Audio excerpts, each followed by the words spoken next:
d'Emmanuel Macron, rappelons-le. Quand le Premier ministre François Bayrou dit « Comment défendre ça, ce mouvement du 10 septembre ?» Comment défendre ça?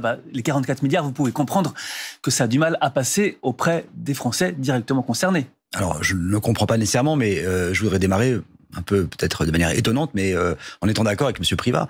Chacun son rôle, c'est-à-dire que M. Privat est très clair, lui il est leader syndical. Vous avez passé dans votre sujet Jean-Luc Mélenchon, qui en 50 ans de vie politique a exercé à peu près tous les mandats possibles et imaginables, qui maintenant s'improvise leader syndical, qui annonce la grève générale, qui exige la grève générale.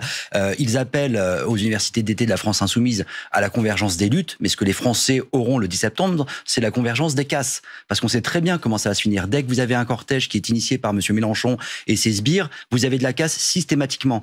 Donc on va encore avoir quoi? On va encore avoir des commerces dégradés, un pays à l'arrêt, des parents qui savent pas où mettre leurs enfants à l'école, à la crèche. Vous allez avoir des forces de l'ordre qui vont être au premier rang pour limiter les atteintes aux biens et aux personnes, qui vont encore subir des blessés pour qu'après les mêmes aillent dire la police tue. C'est ça qu'on va avoir le 10 septembre. Donc moi je comprends beaucoup la frilosité de certains de s'associer à ce mouvement-là.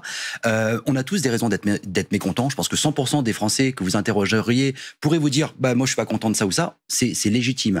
La question, c'est qu'est-ce qu'on fait de ce mécontentement? Est-ce qu'on va tout casser? Est-ce qu'on va tout bloquer? Je pense que l'immense majorité des Français ne souhaite pas cela. Et les syndicats, les syndicats sont dans une démarche de dialogue social. Ils s'opposent à des mesures qui sont sur la table et ils font des contre-propositions. C'est comme ça que l'on avance.